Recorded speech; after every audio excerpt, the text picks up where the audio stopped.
আপনার সামনে না, আপনার অবর্তমানে আপনার জন্য লড়াই করে, তারাই সেই মানুষ যারা আপনাকে নিঃস্বার্থভাবে ভালোবাসে।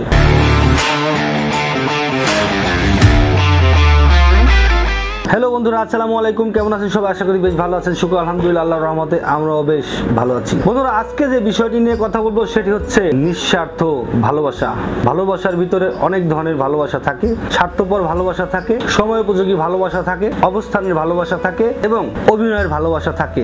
আজকে যে ভালোবাসার কথা বলবো সেটি হচ্ছে নিঃস্বার্থ ভালোবাসা। অর্থাৎ আমি আপনাকে ভালোবাসি, সেটি কোনো স্বার্থ নাই, কোনো উদ্দেশ্য নাই, কোনো চাওয়া পাওয়া নাই, কোনো চুক্তি নাই, কোনো যুক্তি নাই। আপনাকে ভালোবাসি, এটাই আমার যুক্তি। তো সেক্ষেত্রে আমি আপনার কাছ থেকে কি আশা করতে পারি যে আপনিও যেন আমার কাছে ভালোবাসার বিনিময়ে ভালোবাসা দিয়ে থাকেন। একটি গান আছে না, আমি পাথরে ফুল ফোটাবো শুধু ভালোবাসা দিয়ে। তো আমি চাই আমি যেমন আপনাকে ভালোবাসি, আমি পাথরে অবাস্তব জিনিস যেমন কল্পনায় এনে আমি ফুল ফোটানোর জন্য চেষ্টা করে থাকি, সেরকম আমি আপনার কাছে এতটুকু আশা করতে পারি যে আপনি যেন আমাকে কঠিনভাবে না হলেও আপনি অন্তত তুলোর মতো করে নরম মনের যে ভালোবাসা, সেই ভালোবাসাটি অন্তত পাশে থাকুন। আপনাকে কষ্ট করে 7 সমুদ্র পাড়ি দিতে হবে না ভালোবাসা প্রমাণের জন্য, এবং পাথরে ফুল ফোটাতে হবে না, কিন্তু ভালোবাসার বিনিময়ে আমি আপনার কাছ থেকে ভালোবাসা চাইতেই পারি। এটা হচ্ছে নিঃস্বার্থ ভালোবাসা। তো ভালোবাসার মধ্যে মানুষ বেঁচে থাকুক। প্রত্যেকটা মানুষের জীবনে প্রেম ভালোবাসা আছে, ভালোবাসার ধরন আলাদা, প্রত্যেকটি বিষয়বস্তু আলাদা।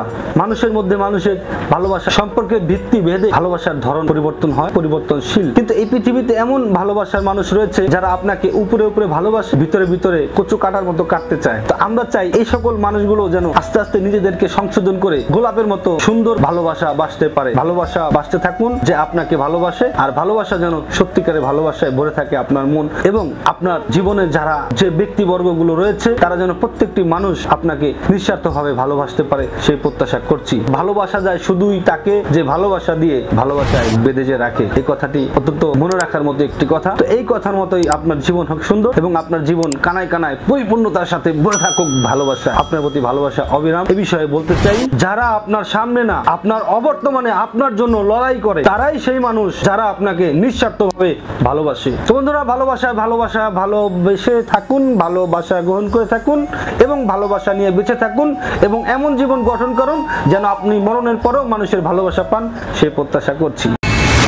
বন্ধুরা, বরাবরের জন্য একটি কথা বলতে চাই, আপনারা যে যে পেশায় রয়েছেন না কেন সেই পেশাকে ভালোবাসুন, সেই পেশাকে আলিঙ্গন করে রাখুন। মনে রাখবেন, ধৈর্যের সাথে সেই পেশায় যদি কখনো আপনার দুর্বলতা আসে, আর্থিক মন্দা চলে, তাহলে আপনি ধৈর্যের সাথে মোকাবেলা করবেন, ধৈর্যের সাথে লেগে থাকবেন, এবং আপনার কি কারণে আপনার সেই পেশা আরো সফল হতে পারছেন না সেটি কিন্তু আপনাকে খুঁজে বের করে সেটি সমাধান করে সামনের দিকে এগিয়ে চলে যেতে হবে ইনশাআল্লাহ। আপনি যখন সফল ব্যক্তি হবেন তখন দেখবেন যে আপনার লাইফস্টাইল অত্যন্ত চমৎকার হয়ে যাচ্ছে, সুন্দর হয়ে যাচ্ছে। পৃথিবীতে অর্থ দিয়ে অনেক সুন্দর পরিবেশ সৃষ্টি করা যায়। তো বন্ধুরা, আপনার জীবনে অনেক সুন্দর পরিবেশ থাকুক, আপনি ব্যক্তি জীবনে সুখী মানুষ হন, পারিবারিক জীবনে শান্তিপ্রিয় মানুষ হন, সামাজিক জীবনে সম্মানিত এবং ভালোবাসার মানুষ হন, সেই প্রত্যাশা করছি। আজ চলে যাচ্ছি, কিন্তু যাচ্ছি না। দেখা হবে খুব শীঘ্রই নতুন কোনো বিষয় নিয়ে। ততক্ষণ পর্যন্ত ভালো থাকুন, সুস্থ থাকুন।